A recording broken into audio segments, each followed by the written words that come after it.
Agora são 8h15. Zé Natal cantou lindamente Arautos do Rei. Bom, conforme havíamos anunciado já vários dias, né? Já está aqui em nossos estúdios o pastor, jornalista e doutor Michelson Borges. Bom dia, pastor Michelson. É um prazer enorme tê-lo aqui em nossos estúdios. Muito obrigada por ter aceitado o nosso convite, tá? Bom dia a vocês aqui no estúdio, bom dia também aos amigos que estão nos acompanhando aí na rádio.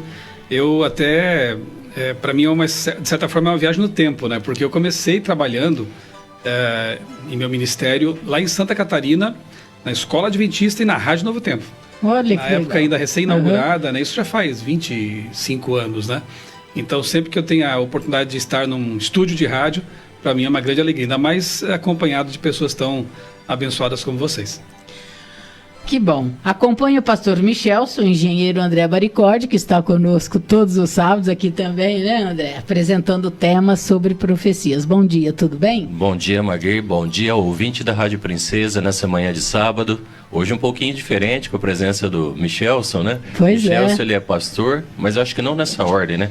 Acho que ele primeiro é jornalista, depois ele é escritor, depois ele vem a ser pastor. É isso, Michelson? Mais ou menos assim. Então já se ambientou conosco aqui, Magui. Também espero que se ambiente com o nosso ouvinte. Sim. Que nós possamos falar algumas coisas da Bíblia aqui. O nosso ouvinte está sempre atento aqui na rádio, todo sábado de manhã acompanhando os estudos bíblicos, né, que nós fazemos. Verdade. O pastor Michelson tem uma grande bagagem. O pastor Michelson tem canais no YouTube, tem blog. Depois a gente pode deixar a divulgação aqui. E está sendo transmitido também, pastor, ao vivo, assim, com imagens, né? Pelo Facebook da rádio. Sim, é isso aí. Bom, antes de iniciarmos o nosso bate-papo, pastor, eu gostaria de apresentar um resumo biográfico. Tudo bem? Tá? Se tiver alguma coisa errada, olha, aí o pastor nos Aí a produção vai ter que... Eu vou puxar a orelha da produção. Vou ler para não...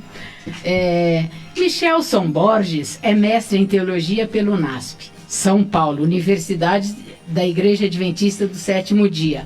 Jornalista formado pela Universidade Federal de Santa Catarina. Pós-graduado em Biologia Molecular.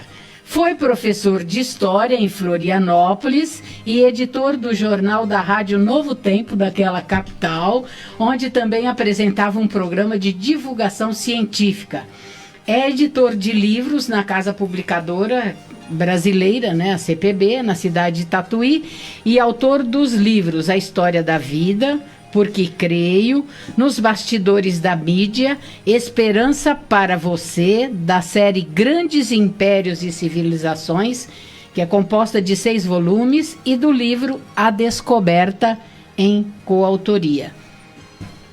É membro da Sociedade Criacionista Brasileira e tem participado de seminários criacionistas em vários lugares e mantém o blog www.criacionismo.com.br.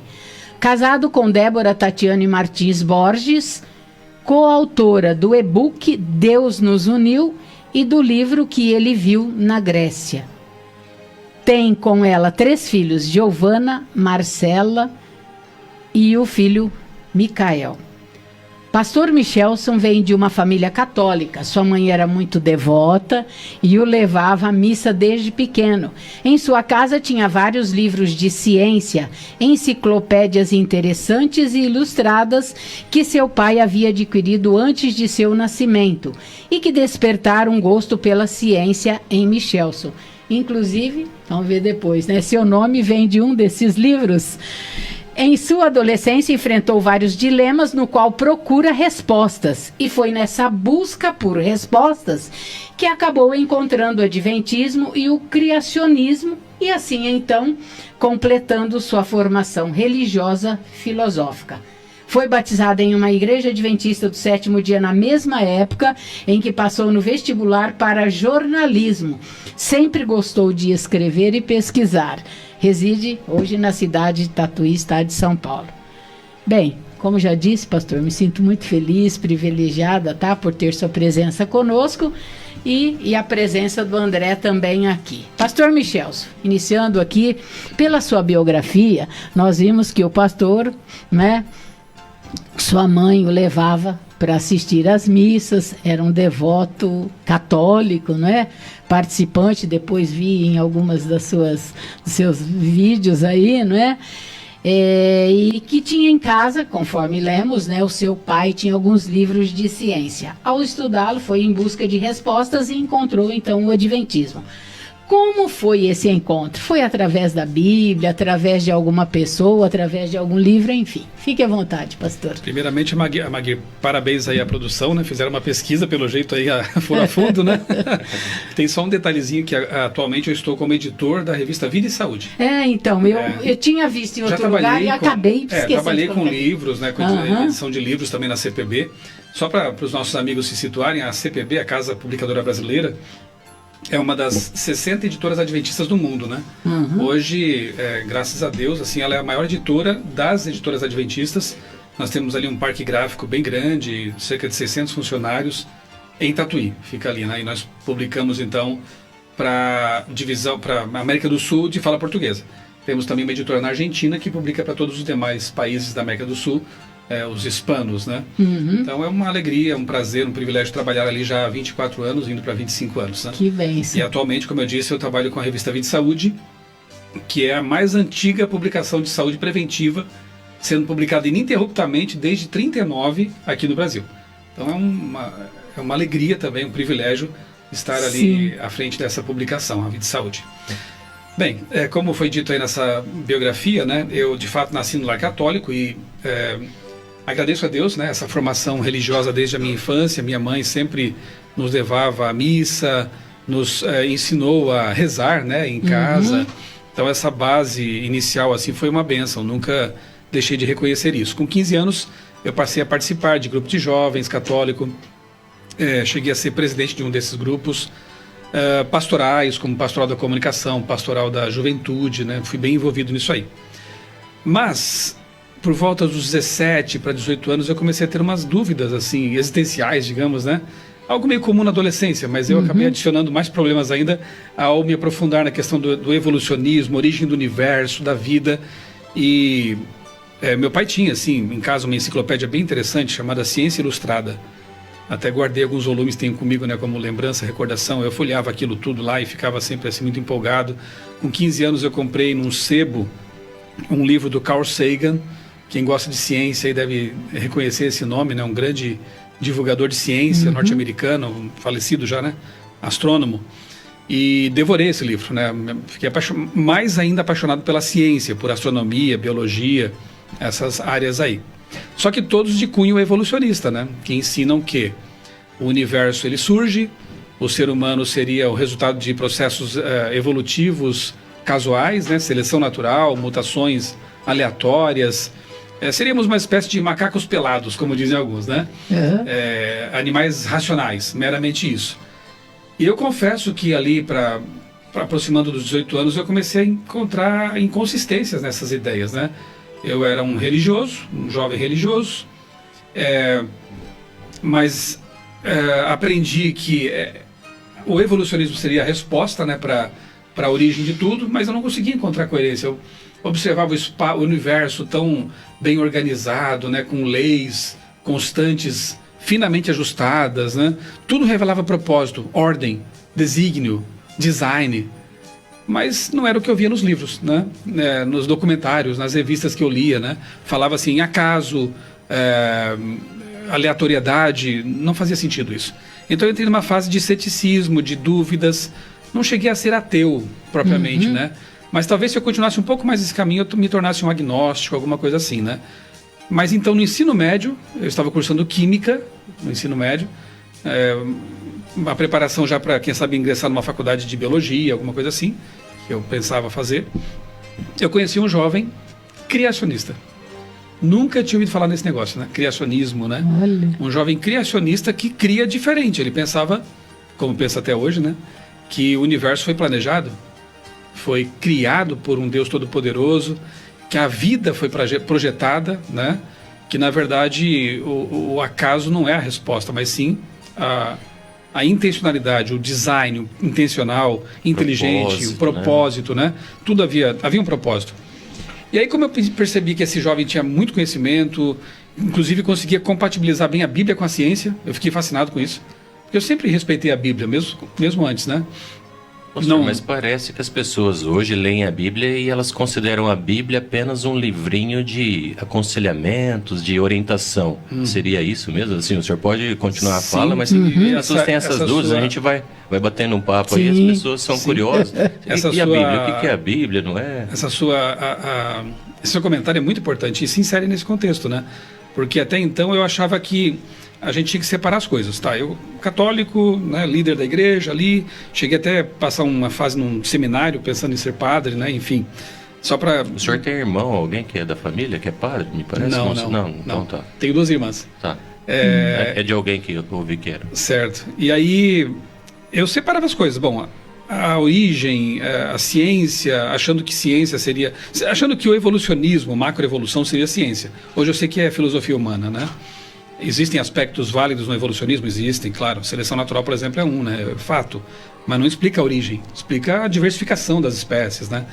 Enfim, Darwin nunca tratou da origem. Ele sempre tratou de diversificação, mas o livro dele tem um título enganoso, né? A origem das espécies. O livro não trata disso. E poucas pessoas leram esse livro. Isso que é detalhe interessante, né? Os evolucionistas falam muito de Darwin, mas sequer leram, pelo menos os que eu conheci, nunca tinham lido Origem das Espécies. Bem, eu separava, achava que Bíblia tratava de assuntos espirituais, como você disse, alguns pensam que é autoajuda, alguma coisa assim, né? Inspiração, orientações, conselhos, né? Mais na área espiritual, e a ciência é uma coisa separada. Até que eu descobri que gente como Isaac Newton, por exemplo, Galileu Galilei, Copérnico, Blaise Pascal, que são os chamados precursores da ciência, ou pais da ciência, eram todos, praticamente todos, eu poderia chamar de criacionistas até, porque eles criam na Bíblia, na criação segundo a Bíblia. Isaac Newton era um grande teólogo, e pouca gente fala disso nas faculdades por aí, né? Falam que ele era... Ele escreveu mais sobre a Bíblia do que sobre Exatamente, ciência. Né? Eu tenho em casa, se eu soubesse que ia falar sobre isso aqui, eu trazia para mostrar para os amigos aí, né? No Facebook. Eu tenho em casa o livro Estudos sobre Daniel e Apocalipse, que parece muito com a visão adventista sobre as profecias, né? Que o André ensina aqui todos os sábados. Isaac Newton, lá no século XVII, né, já falava sobre essas coisas, né? Então eu percebi que é possível compatibilizar a Bíblia com a ciência quando você entende bem a ciência e quando você entende bem a Bíblia. Uma hermenêutica adequada, né, e uma compreensão do que é ciência. Muita gente hoje fala de ciência, na verdade você vai analisar bem, você percebe que está falando sobre uma área do entendimento, sobre uma teoria, nem teoria, às vezes é um modelo, então, uma hipótese. Michel, né? Assim, talvez as pessoas elas não tenham um hábito, a gente tem salientado, não é, Magir, sobre os nossos estudos de profecia, quando nós lemos algumas passagens mais trabalhosas, mais desgostosas ao nosso paladar, vamos dizer assim, né? Mais difíceis, a gente não entende. Um pouco mais para o ouvinte. Então a gente acaba abandonando, não vai lendo, não pesquisa a fundo. E aí dá a impressão assim que a Bíblia se torna enfadonha, um pouco chata, ela não serve para muita coisa, né? A não ser os Salmos e o Evangelho, e o restante passa a ser alguma orientação, uma ficção. Como o senhor vê essa questão da Bíblia nos dias de hoje, assim? Muita gente se utiliza da Bíblia pelas histórias de Jesus, mas os ensinamentos de Jesus ficam assim, pautados sobre o que nós pensamos da sociedade e não sobre aquilo que ele fala como deveria ser a sociedade. É bem diferente uma coisa totalmente, da outra, né? Eu pensava assim também, né? A Bíblia nós usávamos basicamente como um livro para iluminar a reunião, né? Quase uma coisa mística, né? A Bíblia é sagrada, a Bíblia é o livro de Deus dado aos seres humanos por inspiração divina, mas ela tem que ser lida para que o poder dela ele atue na sua vida. Não adianta você colocar lá num aparador, num porta-bíblias ali, né, para decorar um ambiente. Ela não tem esse poder místico como um amuleto. Ela tem que ser lida, estudada, e quando você incorpora a mensagem dela na vida, aí a diferença é tremenda. E eu experimentei isso. Lá, voltando à história, no ensino médio, conheci esse jovem adventista, criacionista. Ele me desafiou com uma pergunta que mexeu profundamente comigo. Chegou um momento, nos tornamos amigos, começamos a conversar, e um certo dia ele perguntou: você quer estudar Apocalipse comigo? Apocalipse? Eu tinha preconceito, né? Assim, mas ele é crente, né? O que ele quer me ensinar? Eu sou um líder da igreja católica e tudo mais. E respeito profundamente, né? Eu repito, porque eu passei por lá, então eu tenho um grande respeito pelos líderes, pelos membros de outras igrejas, né? agora eu estou contando a minha história, né? Então, o que acontece? Anos antes, ali, 14, 13 anos, né? Nós nos reunimos na escola para estudar o Apocalipse. Por quê? Medo do fim do mundo, Guerra Fria, ex-União Soviética, Estados Unidos se estranhando ali, ameaçando de bomba nuclear. Parece que é um déjà vu, né? A gente agora de novo, né? Ouvindo falar de novo em bomba atômica, em Rússia, parece que é uma volta ao passado, né? Algo meio assustador assim, mas é profético também, né? Como o André tem ensinado para vocês aqui. Então, quando ele fez essa pergunta, eu pensei, poxa, eu tenho que vencer meu preconceito, porque eu quero conhecer o Apocalipse, eu sempre quis. Vou dar uma chance para esse camarada aí, né? E aí, ele queria ir à minha casa, eu, como era muito preconceituoso contra os evangélicos, né? Protestantes, enfim, eu falei, não, lá em casa você não vai. Me entrega essas guias de estudo aí que eu vou fazer com a minha Bíblia Paulinas, e se a coisa estiver de acordo aí com a minha Bíblia, eu aceito. E assim foi. Assim comecei meu estudo aprofundado da Bíblia. Levava para casa algumas guias de estudo, que basicamente tinham as passagens bíblicas, né? Eu ia à minha Bíblia e via que estava tudo certo. E comecei a descobrir coisas maravilhosas, como volta de Jesus. Eu, que era um jovem católico marxista, da teologia da libertação, não sabia que Jesus ia voltar. Eu achava que nós tínhamos que reformar o mundo pela via política, toda essa ideia, né, que infelizmente alguns ainda mantêm, né? Mas a grande descoberta foi, Jesus vai voltar. Ele prometeu isso na Bíblia, e tem mais de 2.000 textos na Bíblia que falam desse assunto, da segunda vinda de Cristo. Que nós temos que viver o melhor possível aqui na Terra, preservar o meio ambiente, sim, lutar por causas sociais justas, sim, mas entender que nós não vamos resolver. Nós vamos amenizar, vamos ter que lidar com isso. Nós vamos viver um pouquinho melhor se adotarmos algumas práticas, mas isso não vai ser a solução. Exatamente, a maior revolução é do coração, não é da sociedade, né? É quando Deus transforma o coração e esse efeito em cadeia vai de você para sua esposa, para os seus filhos, para os seus amigos. Essa é a verdadeira revolução, entre aspas, né? E com essa revolução a gente vai ter mais força para suportar todas essas com certeza. E olha só, angústias tudo isso nós estamos falando coisa, associados ao papel que a Bíblia tem para quem lê, não é? Para quem procura se encontrar ali com as verdades que Deus nos revela, né? E André e a Magui, para mim, assim, foi fantástico perceber que a Bíblia é totalmente coerente, né, com a ciência, com a boa ciência. As profecias, né, são uma tremenda evidência de que ela só pode ser a palavra de Deus, porque você pega, por exemplo, Daniel capítulo 2, tem ali toda a história da humanidade em 40 e poucos versos, né? Daniel 7, aí você vai aprofundando, Daniel 7, Daniel 8, aí você começa no Apocalipse e vê que as profecias são Mateus 24, né? O sermão profético de Jesus, tudo se cumprindo à risca. As probabilidades matemáticas de que isso acontecesse, né, são baixíssimas, para não dizer impossíveis, né? Pastor, então isso quer dizer que nós podemos confiar na Bíblia, no que está escrito a respeito do que aconteceu e do que vai acontecer? É isso? André, como alguém que tem lido a Bíblia há mais de 30 anos, não só lido, eu tenho estudado todos os dias a Bíblia, eu posso afirmar com certeza que sim, nós podemos confiar inteiramente nesse livro, né? Porque ele passa no crivo da arqueologia. Vamos falar de passado e futuro, né? Sim. Presente também. Vamos lá, passado. Existem mais de 40 autores bíblicos, personagens, né? São 40 autores mais ou menos, né? Mas cerca de 40 personagens cuja vida e história foi confirmada pela pá dos arqueólogos. Por exemplo, ciência arqueológica. Nós temos aí o anel de Jezabel, foi descoberto, essa rainha existiu. Nós temos o palácio de Davi sendo escavado neste momento em Jerusalém.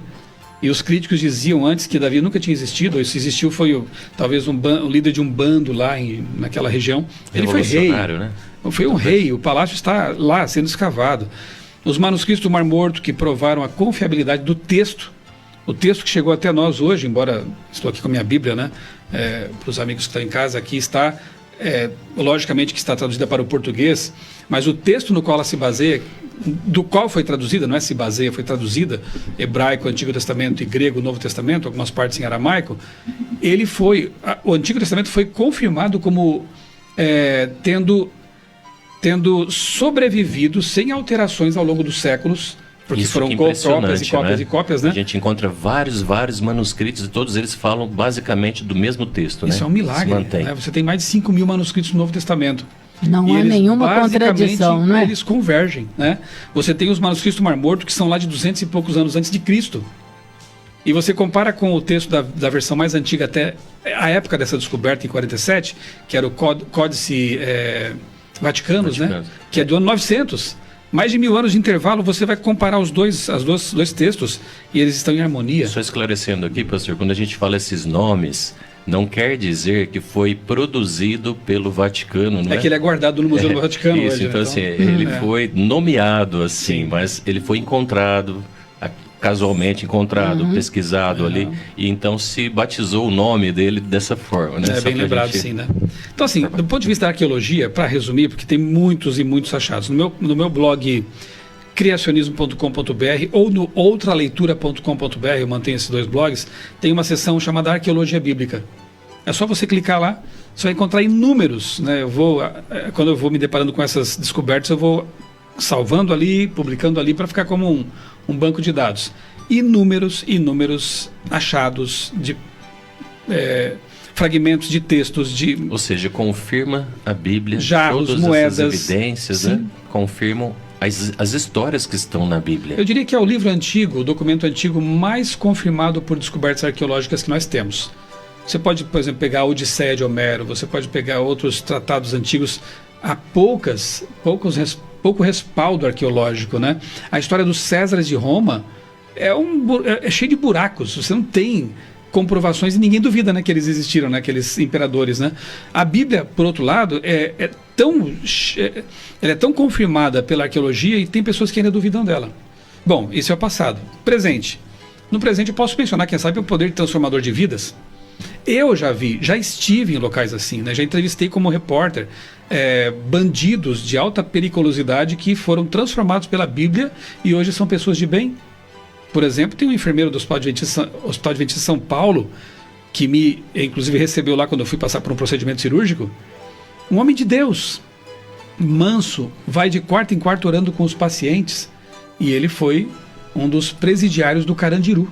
Né? Eu conheço de perto a história dele. E é uma entre milhões de histórias. Então, não é um livro comum. Não pode ser. Eu não consigo, com a minha mente racional, atribuir a uma leitura qualquer a transformação de vidas como essas. Então, no presente, eu vejo o livro, a Palavra de Deus, transformando.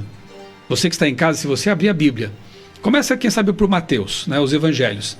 Estamos nos aproximando do Natal, um bom exercício seria esse, né? Que sabe uma boa pegar leitura, né? Pega Lucas, né? Que tem bem detalhado com E um respeito à bom vida de presente Jesus. também, né, pastor? Tremendo, né? Para ser doado. Exatamente, Bíblia, né? exatamente. Dar Bíblias para as pessoas, né? Então você começa a ler ali 2 capítulos por dia de Lucas. Vai chegar o Natal, você já terá lido todo o livro. E depois me conta se isso não mexeu com a sua vida, né? Se essa leitura não foi transformando. Abra a Bíblia, faça uma oração. Peça para o autor da Bíblia, que é o Espírito Santo. Olha que privilégio, né? Eu leio livros de autores clássicos, né? Por exemplo, um autor que eu gosto muito, C.S. Lewis. Já morreu faz tempo. Eu não tenho a oportunidade de sentar ao lado dele e perguntar coisas sobre o que ele escreveu. Fazer uma entrevista com ele, não dá mais, já está morto. Agora, com a Bíblia, você pode abri-la. Pois é. O autor, claro que os autores humanos, né, tiveram a parte deles, mas quem os inspirou, colocou as ideias na mente deles, pode foi te o Espírito Santo. fortalecer hoje, né, Sim. pastor? Isso Você mesmo. senta ali e diz: Senhor, né, meu Pai, meu Deus, manda o teu Espírito Santo para me explicar. Tenho certeza absoluta, porque aconteceu comigo. Deus vai esclarecer, vai tornar maravilhoso esse entendimento. E futuro? Profecias. À medida que elas vão se cumprindo na história, pontualmente, cronologicamente, precisamente, você vai tendo cada vez mais certeza. Esse livro não é comum. Eu já li, por exemplo, Nostradamus. Não tem nem comparar, não tem nem como começar a comparar, né? Aquelas centúrias cifradas, enigmáticas. Aí você pega Daniel e ele diz: olha, esse animal aqui é a Grécia. Ele dá o nome. Ele deixa claro, né, explícito no texto, né, Sim. quem é, o significado do que é. É lógico que tem muitos símbolos envolvidos, mas quando ele vai explicar alguma coisa que ele quer que nós tenhamos o conhecimento claro, a Bíblia mesmo se manifesta a respeito do assunto. A Bíblia se auto-explica, né? Então aparecem símbolos. Vamos dar um exemplo aqui bem comum, né? A besta do Apocalipse. Apocalipse 13, a besta do mar. O que quer dizer isso? Uma besta, o mar, e chifres e cabeças? Quanto mais você lê a Bíblia, mais você entende. Você pega Daniel, ele vai dizer: bestas ou animais são reinos. Opa, aplicando o Apocalipse, então é um reino. Mar, águas. Eu tenho certeza que o André já explicou isso por aqui para vocês. Inclusive, Estamos no falando, atual né? momento, Pronto, nós estamos estamos falando sobre desses isso. assuntos. Você já tem pré-requisitos ali, então, né? Mas é interessante que o pastor... Então você pega lá, Apocalipse 17, 15, fala que águas são povos, multidões, nações e línguas. Aplica tudo isso. Besta é um poder que sai do meio dos povos. Já começa a ficar mais fácil, né? Então, qual é a chave para entender o Apocalipse? Ler a Bíblia. Exatamente. Quanto mais você se familiariza com a Bíblia inteira, mais recursos você tem para entender as profecias. Porque João, não nos esqueçamos, né? Já que entramos no Apocalipse, né? João era um judeu. João usa todo esse background, todo esse pano de fundo judaico para escrever um livro. Então, quanto mais você lê o livro dos judeus, que é nosso também como cristãos, Que é da a Bíblia. Bíblia, O você Antigo Testamento, entende especificamente, o né? Apocalipse melhor. Então, aquilo que o André falou, né? Tem umas partes difíceis. A Bíblia foi escrita para ser clara para crianças e profunda para quem gosta de cavar fundo, né? Então, quando você se depara com um texto um pouco mais complicado, não desanime. Continue lendo, continue comparando com outros textos, pesquisando, vá atrás de informações. Com certeza você vai ser abençoado nessa busca.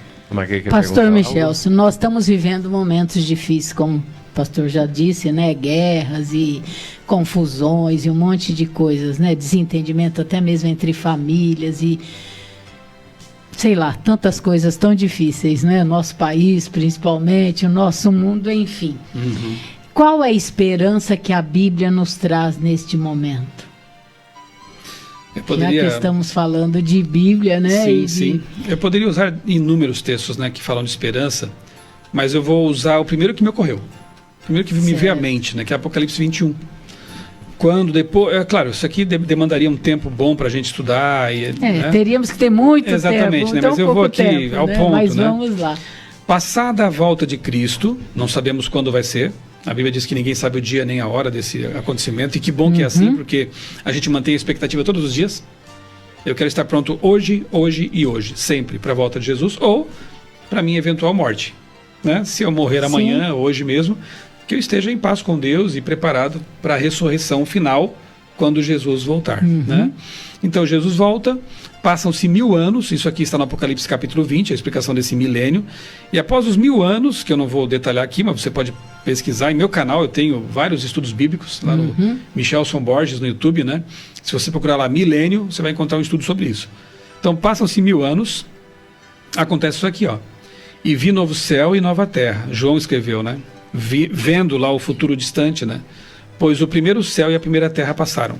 E o mar, aquele mar que o prendia na ilha de Patmos, ele viu que não existia mais. De certo, era um gramado maravilhoso ali naquele momento, talvez.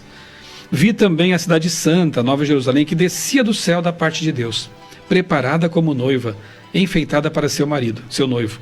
Então ouvi uma voz forte que vinha do trono e dizia: eis o tabernáculo, a casa de Deus com os seres humanos. Deus habitará com eles, eles serão povos de Deus e Deus mesmo estará com eles. Promessa linda, né? E depois diz assim que ele enxugará dos olhos toda lágrima, não haverá mais morte, nem pranto, nem dor, nem clamor, porque as primeiras coisas passaram. É a esperança que eu descobri na Bíblia, né? Repito, saber disso não faz com que eu me torne impassível, que eu tape meus ouvidos para o clamor dos que precisam, né, de nossa ajuda, não. Saber disso me torna ainda mais ativo na ajuda às pessoas que eu quero que saibam disso aqui. E muitas vezes, para que elas saibam disso, eu preciso primeiro alimentá-las. Eu preciso vesti-las. E ao fazer isso, eu preciso também depois dizer: amigo, isso que eu estou te dando agora, essa partilha, infelizmente ela é temporária. Eu não posso garantir que amanhã você e eu não estaremos necessidades. Mas existe uma solução definitiva que em breve acontecerá. Jesus voltará. E quando ele vier, algum tempo depois, ele vai recriar esse planeta e aí a justiça será real. Nós vamos conviver com a injustiça até o fim da história, deste planeta de pecado, desse mundo de pecado. Injustiça, sofrimento, desigualdades, tudo isso, infelizmente, vai caracterizar esse mundo até o fim. Mas um dia Deus vai trazer para nós um mundo em que não haverá mais injustiça, sofrimento, morte. Nós seremos finalmente imortais, como diz Paulo em 1 Coríntios capítulo 15, né? Seremos revestidos de imortalidade, nossos sonhos mais profundos serão realidade, né? Eu lamento não ter nada assim, Amaguir, para dizer em termos de esperança definitiva para este mundo. Prática momentânea. Né? Porque não é o que a Bíblia oferece. O que ela oferece? Ela diz assim, ó: ainda que eu ande pelo vale da sombra da morte, ou portanto, haverá vales de sombra da morte em sua vida. Até o final, até o né? fim. Eu lamento, mas essa é a realidade. Nós vamos ter doenças, nós vamos ter perdas, talvez até morramos, né, antes do fim. Mas Jesus fala no Salmo 23 o seguinte, ó: eu estarei com você. Jesus atravessa os vales de sombra da morte com a gente, né? A promessas maravilhosas: entrega teu caminho ao Senhor, confia nele, o mais ele fará. Você está desesperado com a condição política do Brasil, com a condição social, econômica do mundo, guerras? Entrega teu caminho ao Senhor, confia nele e o mais ele fará. Que é outra: leve os meus olhos para os montes. De onde virá o meu socorro? Será que vem dos montes? Vem das estruturas terrestres? Vem O meu socorro vem do Senhor que fez os céus e a terra. Você tem do seu lado o Criador do universo, que está dizendo assim: olha, filho, eu estou no trono, eu estou no comando. Aguarde um pouco mais, tenha um pouco mais de paciência e fé, porque eu vou resolver essa situação. E isso está muito próximo, pastor. Amém. Olha Graças a só, Deus. Amagui, nós falamos semana passada, né, que o príncipe prometido em Daniel 9 faria uma grande aliança com muitas pessoas, muitos povos, mas haveriam guerras até o fim, né? Termina o texto dizendo assim: então é o que o pastor Michelson acabou de nos falar, as guerras estarão presentes, as dificuldades estarão presentes na vida do crente, na vida daquele que busca Deus e também daquele que não busca. É uma condição humana que é inevitável passarmos por ela. O pecado, ele domina até então, não mais com efeito, como é que diz, perpétuo, ele não tem um efeito eterno, mas aqueles que conhecem a Cristo, conhecem a Bíblia, então eles têm uma esperança, e nesta esperança nós podemos aguardar as promessas que ainda não se consumaram. Aquelas que se consumaram servem para o exercício e manutenção das nossas forças, da nossa fé, até o fim, até que Jesus volte, e essa é a nossa grande esperança, não é, pastor? André, a volta de Jesus. É fato isso, né? Que todos sofrem. Crentes, descrentes, dessa ou daquela religião. A diferença é que sofrer sabendo que o Criador do universo, ele está cuidando de você a despeito do sofrimento, faz toda a diferença, né? Eu perdi meu pai nessa pandemia aí, né? Ele morreu, infelizmente, vitimado pela Covid. Mas a diferença de você ter a esperança da ressurreição, saber que seu pai entregou a vida a Cristo, de que ele está preservado ali na sepultura, né? Como nós cremos e a Bíblia ensina, né? Inconsciente, não está sofrendo, não está acompanhando nossas mazelas, está inconsciente ali na sepultura, né? Você pode ler, por exemplo, Eclesiastes capítulo 9, 5 e 6, João 11, né? A ressurreição de Lázaro. É um assunto fantástico. E quando eu descobri isso também fiquei maravilhado, né? Na ressurreição, por ocasião da volta de Jesus, eu vou reencontrar meu pai. Então pensa no consolo que isso traz, né? No conforto que isso traz. Quando você entende o que a Bíblia ensina sobre questões relacionadas com saúde, vida e morte, futuro, a Bíblia traz presente, essa ela esperança traz com satisfação de uma durabilidade eterna do sentimento de alegria. E uma vida, talvez alguém esteja pensando agora, nossos amigos aí ouvintes, né? Mas então vocês vivem só para o futuro, né? É uma utopia distante. Não, Jesus disse assim: muito ao contrário. Vida, eu quero que vocês tenham vida e vida em abundância, né? Essa abundância, ela se reflete em vários setores da vida. É o shalom lá, né? Dos nossos irmãos judeus. Shalom não é só paz, é bem-estar completo, né? Você tenha bem-estar, shalom para a sua vida, para ter saúde tanto quanto possível, né, nesse mundo de pecado. Palavra que talvez plenitude, uma vida de plenitude, de alegria. Enquanto eu aguardo o fim, eu já vivo essa plenitude. Mesmo que eu tenha privações, que eu não tenha talvez aquilo que eu queria em termos materiais, mas no coração ter paz é algo que não tem preço, né? A minha paz vos dou, não a dou como o mundo a dá. Ela é diferente. A paz de Deus é diferente. O mundo pode estar desabando, mas você fica tranquilo. Eu tenho dito assim, né, que agora estou na fase do ninho ficando vazio, né? A nossa filha mais velha, a Giovana, ela mudou para outro estado, está fazendo faculdade lá. E assim, para um pai que gosta, né, como eu sempre gostei de proteger, de cuidar, né, tanto da minha esposa como dos meus filhos, eu creio que a missão que Deus nos impõe como maridos, né, é de cuidar, de proteger, né, até a morte. Não é o que diz Paulo, né? Ame a sua esposa como Cristo amou a igreja. Olha que peso, né? Mas que peso maravilhoso. Jesus amou a igreja a ponto de dar a vida por ela. Então, se você não ama a sua esposa nesse nível, você não está amando como Deus quer. Né? Você tem que dar a sua vida, né? Bem, você ter uma filha no outro estado e não poder mais... Eu até me emociono quando eu penso nisso, né? Não poder mais pegar no colo, amparar... Se eu não pudesse todos os dias contar com Deus para fazer isso por mim, eu me desesperaria. Todos os dias eu oro: Senhor, cuida da minha filha como eu não posso mais. né? Eu posso fazer à distância algumas coisas, mas, Senhor, seja o pai, né? Como sempre foste, né? O meu pai, o pai dela, e eu descanso nessa promessa. E isso é maravilhoso. Essa é a nossa única esperança, né, pastor? Nós também perdemos, meu esposo perdeu o pai e a irmã dentro de 20 dias. Tudo de Covid também. Então, infelizmente, é o mundo que a gente vive. Mas ainda bem que nós temos essa esperança em Amém. Cristo Jesus. Pastor, foi muito bom ter trazido essas mensagens para o nosso ouvinte, para nós aqui. Nos serviu de muita esperança, conforto, ânimo. E esperamos agora ouvi-lo também lá na Igreja Adventista. E você, amigo ouvinte, está convidado para estar lá a partir das 9 horas, né? A partir das 9 horas, Certo. o culto especial Aham. a partir das 10h15 e de tarde, Amaguir. Se o ouvinte Sim. tiver um tempinho de tarde, acabou suas atividades do dia, pode se dirigir ali à Igreja Central do lado do Campo do Atlético às 4h30 da tarde. Eu E eu já tenho. vou dar um pequeno spoiler aqui, então, para os nossos amigos, né? Agora de manhã, aproveitando essa época natalina, em que as pessoas estão mais, né, reflexivas, o tema vai ser: quem nasceu em Belém? Será que foi só o menino Jesus? Ou tem algo muito maior por trás dessa notícia, né? Quem nasceu em Belém? E à tarde, um tema será profético. Então, Olha só, quem quer gosta desse saber assunto, sobre profecia... É vamos isso aí, olha aí, a na programação oportunidade, da né? tarde. foi um Bom. prazer, viu? Obrigado pelo convite. Obrigado. Espero que Deus continue abençoando, né, esse programa, esta rádio, e também os ouvintes, né? Que eles sejam ricamente abençoados por essas mensagens e se unam a nós nessa esperança. Amém, de em breve pastor. aguardar de ver Jesus voltar. Deus Amém. abençoe Foi o muito ouvinte, bom, viu, né, esse momento da aqui rádio. conosco. Muito obrigado mais Obrigado, uma vez, André. Amaguir. Até a próxima. Até daqui a pouquinho, então.